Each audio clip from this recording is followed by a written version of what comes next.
Now what I want to say to you is that with regards to the unseen world and jinns and sihr or black magic, whatever it is, the people that get affected first are of some kind. Number one, they might be the weak-hearted, or the one with the weak willpower, the one with the weak aqidah. Number two, the one with the weak actions of the deen. So somebody who's not practicing the deen, someone who's not practicing the deen and they're away from the deen, they are susceptible to be to be affected. They can be affected. But mostly from those people who are not practicing, the people who stay in impurity. This is another important aspect I'm saying. People who stay in impurity.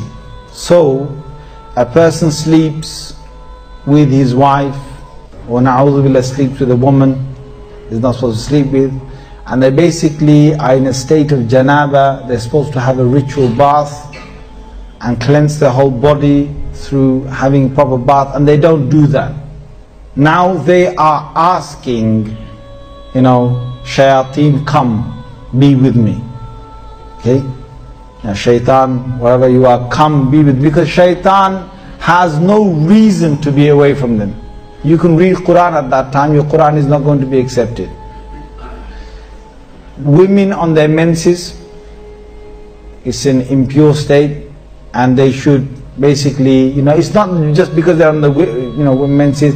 If they're praying before their menses, if they're always praying after their menses, if they are observing the hijab that normally are practicing women, that doesn't matter. But a woman who doesn't practice, and then a woman who's on her menses, she's basically now in some form of weakness.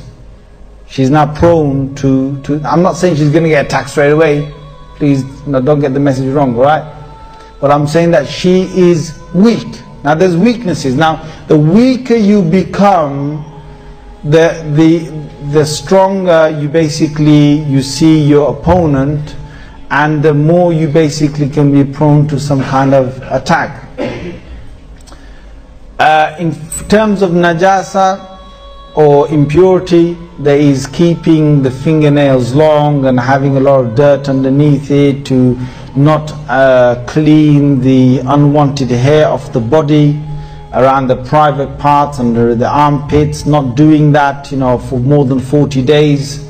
Person becomes prone to that. A person who doesn't really live with cleanliness like a Muslim should, they're basically showing weakness.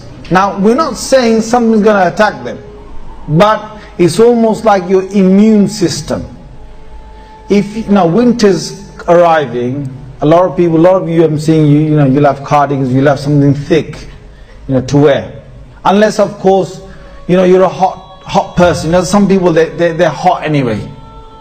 Some people, I've seen them. I saw the other day, I was freezing, and there's a guy who's he's a little white boy.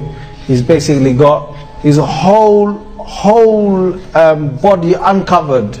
From the waist down he's covered with trousers, but the whole body is uncovered. He's in 11 degrees, and he's got a bike, and he's basically just biking down, and I think, well, Allah's created some people like that.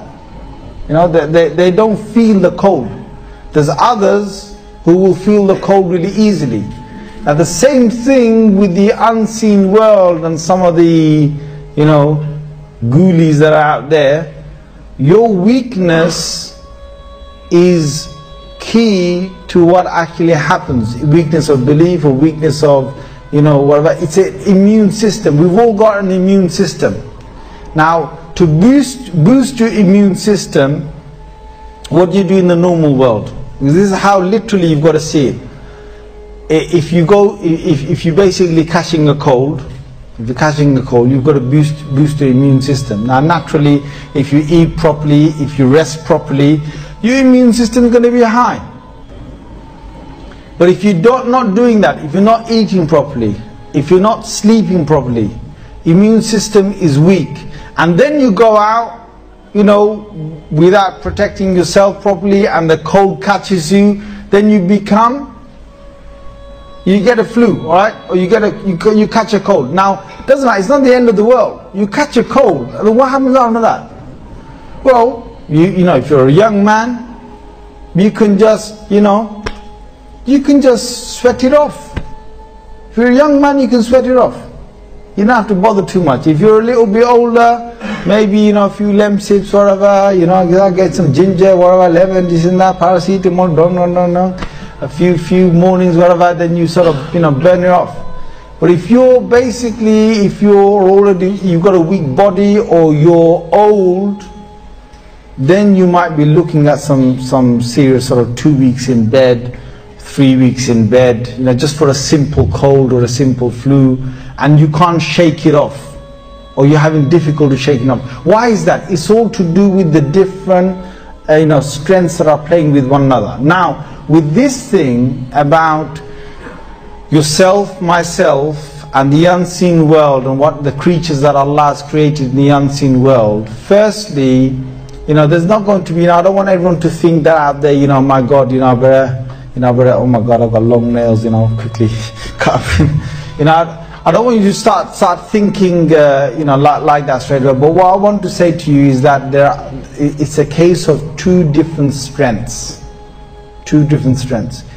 If your immune system is high, and the kind of cold that you've caught is in the cold that you've got is low, then it's really not going to have much effect.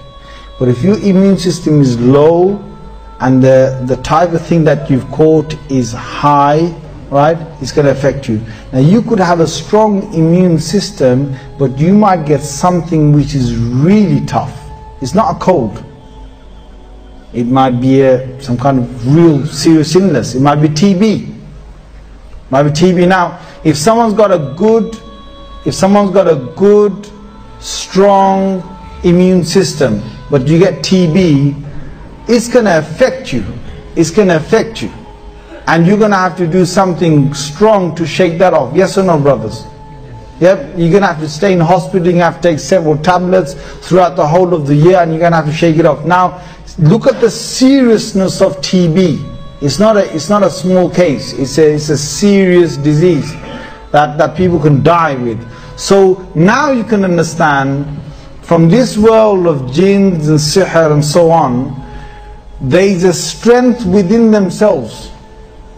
There's weak jinns, there's strong jinns, there's weak black magic, there's strong black magic, there's weak things out there, there's strong things out there. And it depends on what's coming in contact. Now, the number one rule is